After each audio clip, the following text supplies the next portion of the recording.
Olá a todos e bem-vindos ao nosso canal A Bíblia em Minutos. Hoje, vamos mergulhar na vida de uma das figuras mais fascinantes e influentes da história do cristianismo, o apóstolo Paulo. A sua jornada é uma história incrível de transformação, fé e determinação que moldou o mundo como o conhecemos. Então, preparem-se porque esta é uma história que vale a pena conhecer. Tudo começa com um homem chamado Saulo de Tarso. Sim, antes de ser Paulo, ele era Saulo. Nascido numa cidade próspera, hoje na Turquia, Saulo era um cidadão romano e um judeu devoto, educado sob a tutela de Gamaliel, um dos mais respeitados mestres da lei judaica em Jerusalém. Ele era um fariseu, apaixonado e zeloso pelas tradições dos seus antepassados. No início do cristianismo, Saulo via este novo movimento, que seguia os ensinamentos de Jesus, como uma ameaça perigosa ao judaísmo.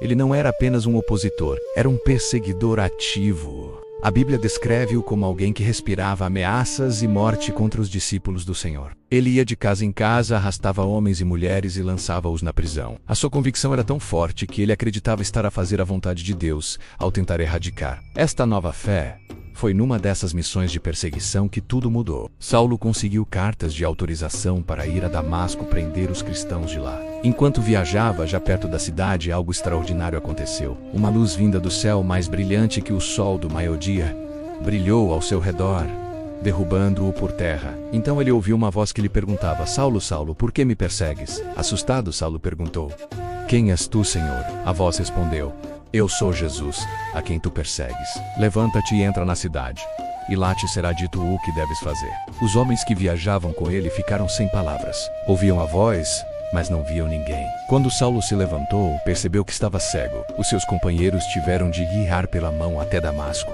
Durante 3 dias, Saulo ficou cego, sem comer nem beber. Imaginei o choque, a confusão, a revolução interna que este homem deve ter sentido. O seu mundo inteiro tinha sido virado do avesso. O Messias que ele pensava ser uma fraude, o movimento que ele tentava destruir, era afinal a verdade. Enquanto isso, em Damasco, um discípulo chamado Ananias teve uma visão. O Senhor diz-lhe para ir a uma determinada casa e procurar por Saulo de Tarso, explicando que ele estava a orar e que tinha tido uma visão de um homem chamado Ananias, que lhe imporia as mãos para que recuperasse a visão. Ananias, compreensivelmente, estava com medo. Ele conhecia a reputação de Saulo, mas o Senhor insistiu, dizendo a Ananias que Saulo era o seu instrumento escolhido para levar o seu nome perante os gentios, os reis e o povo de Israel. Obedecendo, Ananias encontrou Saulo e impôs-lhe as mãos e disse: Irmão Saulo, o Senhor Jesus, que te apareceu no caminho, enviou-me para que voltes a ver e fique cheio do Espírito Santo. Imediatamente, algo como escamas caiu dos olhos de Saulo,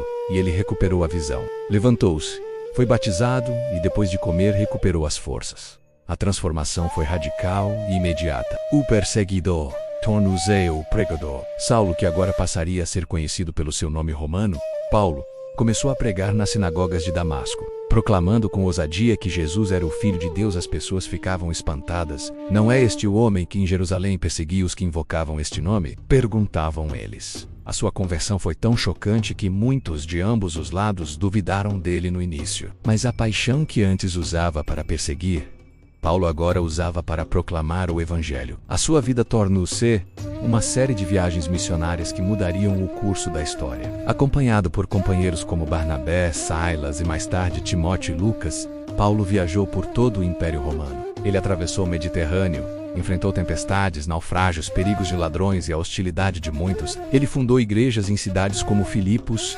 Tessalônica, Corinto e Éfeso. O seu método era geralmente o mesmo. Primeiro, ia à sinagoga local para falar aos judeus. Quando a mensagem era rejeitada, ele voltava-se para os gentios, os não-judeus, que recebiam a sua mensagem com grande entusiasmo. Paulo foi um pioneiro. Ele argumentou fervorosamente que a salvação através de Jesus era para todos, judeus e gentios, sem a necessidade de seguir todas as leis cerimoniais judaicas. Esta foi uma ideia revolucionária na época e causou muita controvérsia, mas foi fundamental para que o cristianismo se tornasse uma fé mundial e não apenas uma seita do judaísmo.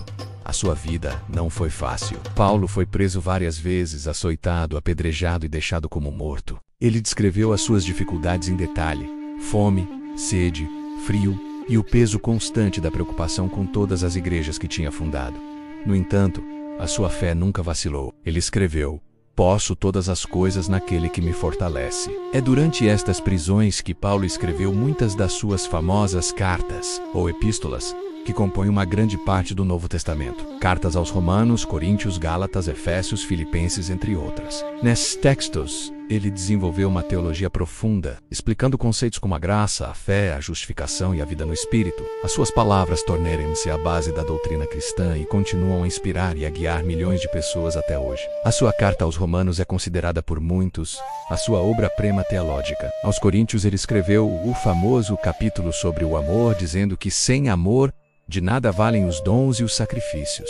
Aos Filipenses, mesmo estando preso, ele escreveu sobre a alegria. A jornada de Paulo acabou em Roma. A tradição diz que ele foi levado para a capital do império para ser julgado perante o imperador Nero. Mesmo em prisão domiciliária, ele continuou a receber visitas e a pregar o evangelho sem impedimentos. Acredita-se que ele foi martirizado em Roma por volta do ano 67 d.C., decapitado por ser cidadão romano. Até o fim, Paulo manteve-se fiel à sua chamada. Perto da sua morte, ele escreveu ao seu jovem discípulo Timóteo: "Combati o bom combate, terminei a corrida, guardei a fé." A história de Paulo é mais do que a história de um homem. É uma prova poderosa de que a mudança é possível, de que ninguém está para além da redenção. O maior inimigo do cristianismo primitivo torna-se o seu maior missionário e teólogo. A sua inteligência, a sua paixão e a sua coragem incansável ajudaram a espalhar os ensinamentos de Jesus desde uma pequena região do Médio Oriente até se tornar uma das maiores religiões do mundo. A sua vida ensina-nos sobre a força da convicção, a coragem perante a adversidade e, acima do tudo, o poder transformador da graça. De Saulo, o perseguidor, a Paulo, o apóstolo dos gentios, a sua jornada é um legado eterno de fé e perseverança. Espero que tenham gostado de conhecer um pouco mais sobre a vida incrível do apóstolo Paulo. Se gostaram do vídeo, não se esqueçam de deixar um like, partilhar com os vossos amigos e subscrever o canal A Bíblia em Minutos para mais histórias como esta. Muito obrigado por assistirem e até a próxima.